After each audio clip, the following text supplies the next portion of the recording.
People ask men of Reddit. Men, what are some deal breakers for a potential relationship, even if they're very attractive? If you can't have a civilized argument with them. If small differences at the start of the relationship already turn into screaming, shouting, insulting, etc., just think about how those important discussions later in the relationship will go. Seeing how they speak to other people, especially when they aren't around.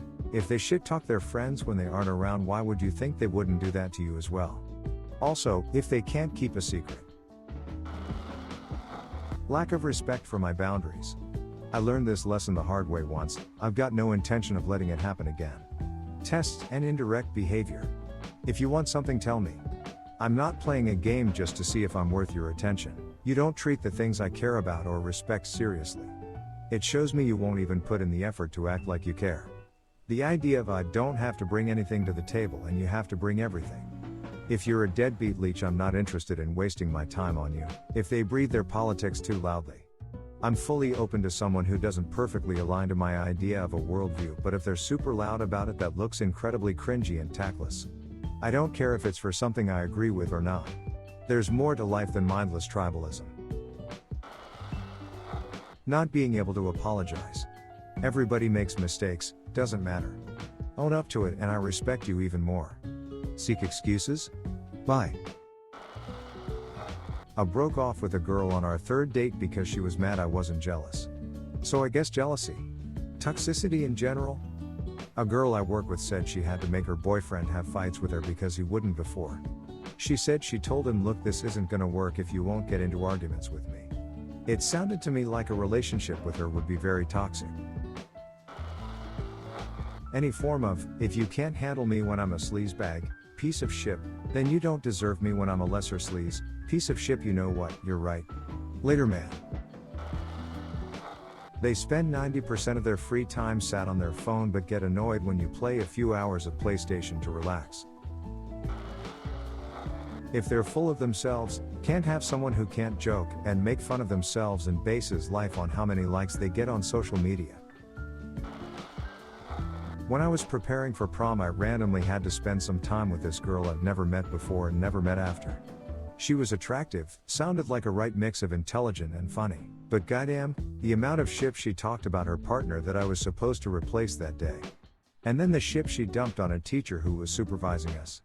All in about an hour or so, speaking to a complete stranger, but to me she was all nice. Even after I told her that I'm now afraid of turning my back to her because of all the shit she'd dump on me, all I got was a smile. What the hell?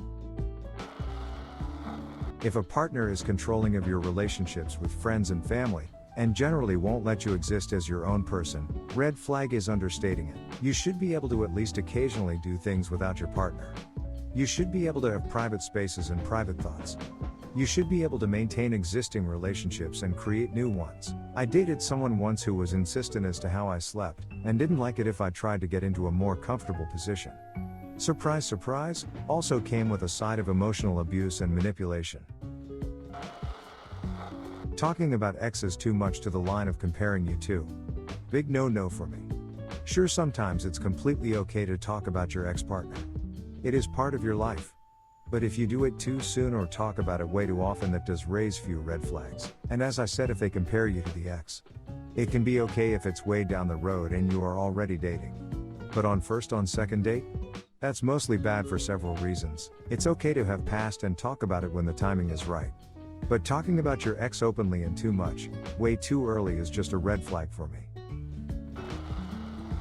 Huge red flag when they ask you for every little detail when you've been somewhere without them, i.e. out with friends or something, and basically accusing you of cheating, then getting overly defensive and secretive, showing really strong cheater signs themselves. I dated a girl in college that broke up with me, then got super mad at me and blew up my messages a few weeks later because it wasn't supposed to be a real breakup. It was a test to see if I cared enough to fight for her and try to win her back, and I broke her heart by not doing that when she broke up with me. Well, now someone had been watching too many rom-coms and found out real quick the real world doesn't work that way. If you break up with someone, don't be surprised if they do the adult thing, leave you in the rear view, and move on with their lives. Had an ex start a discussion about our relationship and the idea of ending it. My response was basically, okay, if that's what you think is best, then there's no reason to stay together and make things worse or harder. Then she was mad that I wasn't fighting for her, and I told her if she already had one foot out the door, it doesn't matter what I think of the relationship or of her. If she wants to leave, me begging her to stay will never fix the underlying issues. I don't care to deal with those tests either. 0 effort put into simple maintenance actions. Simply picking up after yourself is deferred repeatedly when it can be done and over in 10 seconds. Inflexible mind, or unwilling to learn new things or see other perspectives. Seeing the fault in others, but inability to perceive such in themselves. Handles problems badly.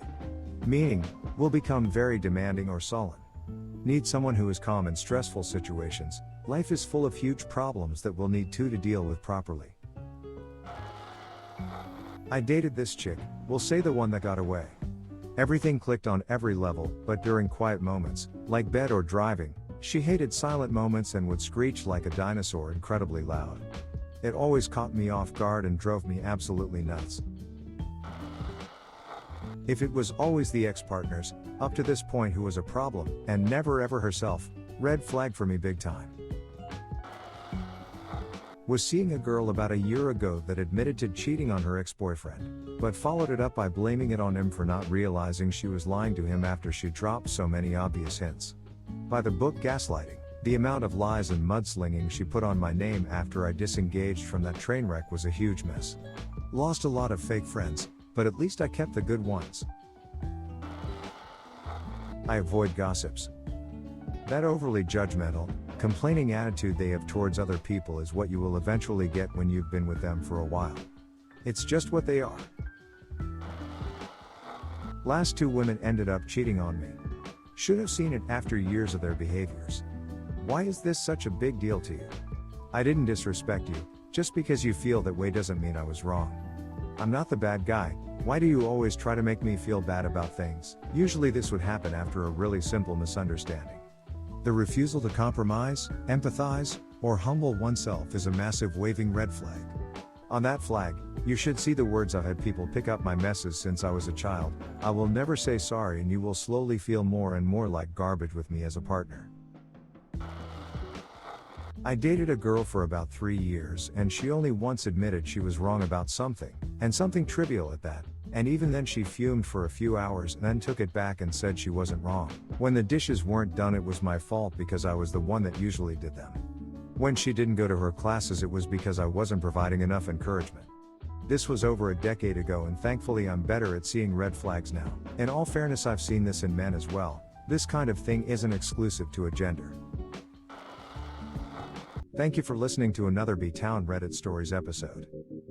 Hit the subscribe button and check out our channel for more stories. Let us know your opinion about this topic in the comments.